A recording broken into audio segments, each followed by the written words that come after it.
And the final one I'll mention as a risk is the lack of direction, the lack of leadership. And I have to say, from a personal perspective, I was absolutely delighted to see Roger Sutton appointed as Chief Executive of CERA.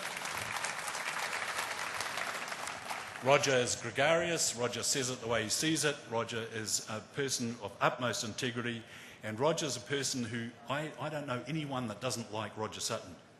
Unfortunately for Roger, if he does his job really well as Chief Executive of CERA, he's probably not going to be liked by anyone at the end of the day. So, that's the price you've got to pay for making some really hard calls. Can I just conclude by giving you 6 radical thoughts? The first one is that I think there's a case for relinquishing property rights in the central city. I think there's a case for people saying, I own a quarter of an acre of a block in the central city. If I redevelop that in isolation, we're doomed. But if I relinquish my property rights and take share in a company that controls that block, then I can rebuild my equity and we can rebuild the block holistically so that we build our city in a holistic and strategic way. And I extend that beyond blocks. I'm looking at the whole of the red zone. If you really want to be radical about this, we need to be working together to make sure that that happens. Now, CERA, the Canterbury Earthquake Recovery Authority, has the power to buy land at will. And they buy it at market rate. And the market rate is the day they buy it, not February the 21st, the day they buy it. But if CERA has to invoke that sort of autocratic authority over our city, then in my opinion, we have failed. We should be able to do that without legislative intervention. We should be able to come together as a community and get this city working. The second radical thought is that we need to make some really big calls. The biggest natural disaster in the history of our country, we need to make some really big calls.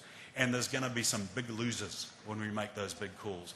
And if as a community we're not prepared to accept there are going to be some big losers, we're not going anywhere.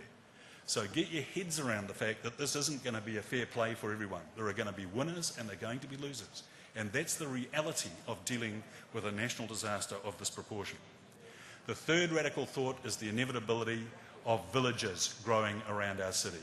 If you were designing a city from scratch, completely clean sheet of paper, you would not design an intense CBD with everyone going into it and out of it every day. You would have a downtown Christchurch which has its own magic, its iconic retail, its iconic service industries, hospitality, people living there, good accommodation, low profile accommodation, but you also have nodes of activity elsewhere in your city. And that is happening.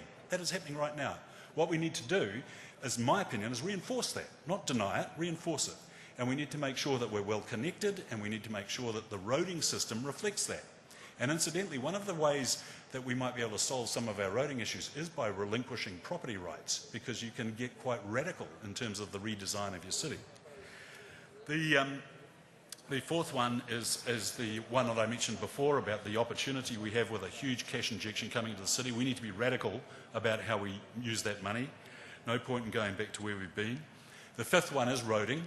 My understanding is the City Council do not intend to alter significantly roading layouts in the central city. I think that's a mistake. I think we have the opportunity to face the river and to redesign our roading systems in a much more circular in and out fashion than a racetrack right through the centre of our city. So I think we need to think about that. And I think we also need to accept that we're going to have, as my final radical thought, we're going to have to accept that we're going to need pretty autocratic, radical leadership. It's just short of a benign dictatorship to where we need to get to. And the reason I say that is because this city has spent 40 years trying to work out what to do with Cathedral Square, and we still haven't got agreement. If we think we can go and design a central city by consensus and without some sort of autocratic leadership, then we're kidding ourselves. So let me leave you with 2 words. The first one is certainty. We need to create as much certainty as we possibly can so that we can all make decisions based on known factors, not floating around in a sort of an unknown ether. So certainty is absolutely critical. And anything we can do to put more certainty, whether it's good news or bad news, as long as we're certain about it, we can make decisions around it. And the second word I'll leave you with is hope. We must have hope. On February the 23rd, this community was hopeless. And we need to make sure that as participants in the community, we engender hope into every one of us. There is no better place to live in New Zealand than this city. And we need to make sure that we all understand that and we move towards a positive future so that my great-grandchildren and your great-grandchildren can say, yes, they had an opportunity thrust upon them, whether they liked it or not, in 2011, and yes, they made the most of it, and I am now proud to live in the most iconic city in the world. Ladies and gentlemen, thank you.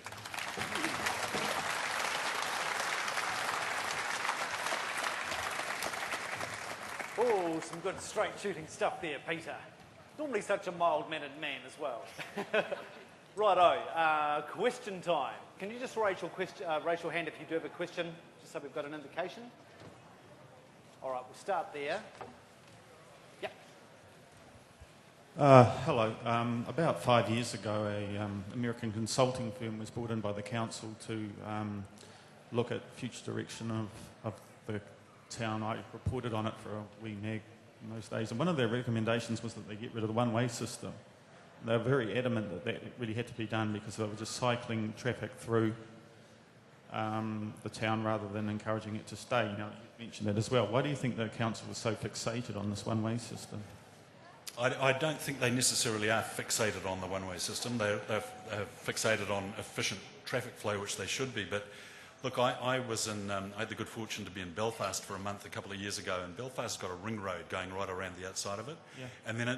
And we have two ring roads, actually. We've got a ring road going right around the Queen's Drive complex, and then we have our 4 avenues. And I think our 4 avenues have the potential to be the future ring road of our inner city. And if you're going into the city, you go round the ring road and in and back out again. You don't race through the middle of it. And I think the council should be thinking as radically as that. Yeah. Thank you.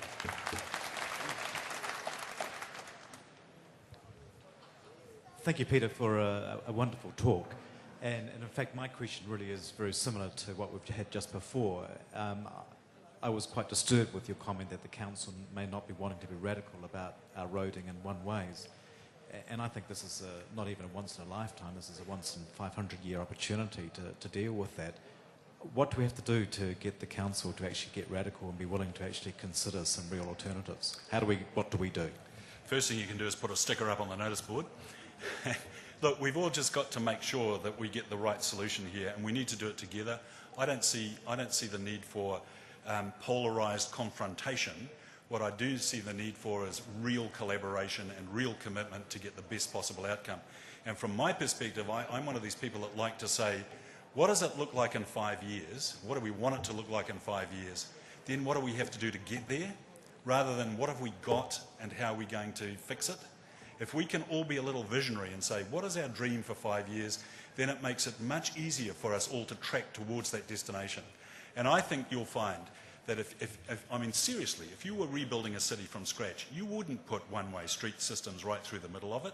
And I understand the imperative for efficient traffic flow, but I believe there are other options. So it's up to you guys, really. It's up to you guys to make sure that everyone gets the message, if that's what you believe. All right, we'll come over to the wings. Oh, actually, sorry, Jenny, just turn around. We'll go up to the top first of all. Sorry, I'm as blind as a fruit bat. Yep. Hello, I'm Claudia Reid and I am a City Councillor, and I just want to reassure people here that we don't have any fixed view, and we do have radical views too, and we are as open-minded to any changes as all of you are here. So that applies to one-way streets or anything at all, really. So we just don't have a fixed view on one-way streets at all. Thank you, Claudia. And can I just say that I used to say before September the 4th that you could measure the strength of a community by where you would want to be when disaster struck. And I always used to say that I'd like to be in Christchurch because we have a unique sense of community here. The previous speaker talked about different cultures around New Zealand. Don't underestimate the one-eyed Cantabrian. Don't underestimate that we get out there and pick up each other's bricks and pick up each other's books. And I think if we all work constructively together, we are a force that is unique in this country and will not be stopped. And if we want to do something, then we can do it. I mean, we've done it with rugby. We just need to do it now with rebuilding our city. And that's what we can do. So good for the council supporting.